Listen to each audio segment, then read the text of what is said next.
The investigation continues tonight after a small plane crashes, killing the pilot. It went down in this area here near Beverly Glen Circle, just off of Beverly Glen Boulevard. KCAL News reporter Lauren Pozen live with the latest tonight. Lauren. Well, Leslie, conditions are a little different tonight than they were last night. It's not as foggy. That thick fog isn't here. It's around, but it's not that low-level fog that we had last night. But it's still dark, so it's difficult to see the plane. But it is here. I'm going to try to walk you through to show you where it's at. If you look at the top there, there's the water tank. You can see the silhouette of the water tank there. Well, just a couple feet below that is the wreckage of this plane crash. And tomorrow, our rescue crew will be out here to remove the wreckage and then send it over to Phoenix for the investigation. You guys can at least go up and down via this line. No fire, no smoke. The big question is what caused a small plane to crash into the mountainside in this Beverly Crest neighborhood Saturday night, killing the pilot.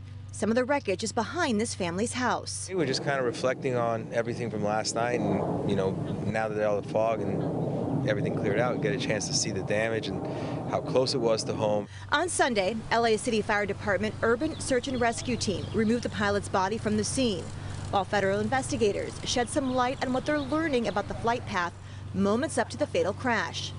NTSB says the pilot took off from Camarillo Airport, spent time in Palm Springs, and then left, intending to return to Camarillo. Yeah, he spoke to Van Nuys Airport. He picked up the weather for the airport and then was given a kind of an approach clearance. He never made it. Shortly after, NTSB says air traffic control lost contact with the pilot. It took firefighters 3.5 hours to find the single-engine Cessna after the call came in after 8 Saturday night. Julian Soleimani says search and rescue crews showed up at his doorstep. They asked if they can come out in the yard and look back there. When they went out in the hillside, it was a few moments later they found out that, yeah, indeed, that was it. And when they found it, firefighters say the pilot was outside the aircraft. As investigators work to get answers, people who live here say it's a tragedy. I just heard that he was trying to get below the fog, and because he couldn't see anything, so he must have just didn't know about the hills and ran into it. But they're also mindful of what else could have happened. We have 3 sons living here with us, and you start thinking to yourself, God, this could have turned out so much worse.